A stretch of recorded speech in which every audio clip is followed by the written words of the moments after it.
The signal echoed across the stars, a broken voice begging for help. To anyone, please, they're wiping us out. It was a message born from desperation, sent from a dying world. And somehow, that message reached Earth. In the distant galaxy of Virelion, a peaceful species called the Nareen was being hunted to extinction by the Kroviks, cruel warlords with technology thousands of years advanced. The Nareen weren't warriors. They had no ships left, no weapons, only hope. Their last act was sending a cry for help into the void, praying anyone would listen. What they got was humanity. Not diplomats. Not philosophers. Fighters. The transmission landed in an abandoned military satellite, forgotten in Earth's orbit. Somehow, a few bored hackers caught it during a late-night scan. One of them posted the translated message online. It spread like wildfire. Aliens are real. And they're begging for help. Most people thought it was a prank. Until NASA confirmed the signal. Then everything changed. Earth's governments held meetings. Experts debated. But one response cut through the noise: they're being hunted? Then let's hunt back. The world didn't send diplomats. It sent volunteers. Soldiers, engineers, gamers, mechanics. People who'd never met a real alien, but knew what it meant to fight for survival. Dangerous, said one ex-Marine. Good. We're fluent in dangerous. A fleet was cobbled together in weeks. Not polished. Not pretty. But powerful. Fighters rigged with repurposed tech. AI-guided drones. Cannons powered by fusion batteries. Some called it reckless. Others called it Earth's finest hour. Before launch, a mechanic spray-painted a phrase across a ship's hull: "We've played on nightmare mode since birth."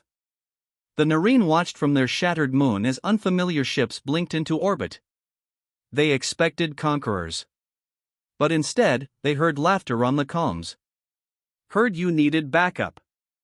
It was humanity, arriving like a punch through glass. The first battle happened over the skies of Nareen Prime. The Kroviks came in sleek, black cruisers, sure of victory. Earth's ships didn't match their elegance, but they didn't need to. They came in fast, low, and loud. One fighter screamed past, blasting heavy metal through open channels. "We brought the noise," a pilot shouted as missiles tore through Krovik's lines. On the ground, Krovik's troops advanced until they met humans in exosuits, wielding weapons that looked like they were held together by duct tape and rage. "You're not just fighting soldiers," one woman growled. "You're fighting people who've been to customer service during peak hours." The Kroviks underestimated them badly. "They're unorganized," a Krovik's commander hissed. But humans didn't need perfect plans. They needed motivation. "They came for the weak," a young sniper said. That's where they screwed up. Entire squads of humans fought like they had nothing to lose, because they didn't. They weren't fighting for money or glory. They were fighting because someone asked for help. And humans answer. "We don't run," barked a captain. "We roll up with snacks and vengeance." By the second week, the tide had turned. The Krovik's flagship fell from orbit, taken down by a farmer from Iowa who'd never flown before but watched a lot of sci-fi and figured it out. The Nareen wept. Not from fear, but from awe. These strangers from across the stars weren't gods. They were flawed, loud, emotional, and unstoppable. "You saved us," whispered a Nareen elder. A human just shrugged. "Nah. We just hate bullies." With the Kroviks retreating, the Nareen stood under a sun they thought they'd never see again. Their cities were broken, but their spirits burned bright. Humanity didn't ask for thanks. They asked for directions home and maybe a good drink on the way. But their names were etched into Nareen history forever. "They didn't come for conquest," said a scholar. "They came because someone cried for help. And they answered like thunder."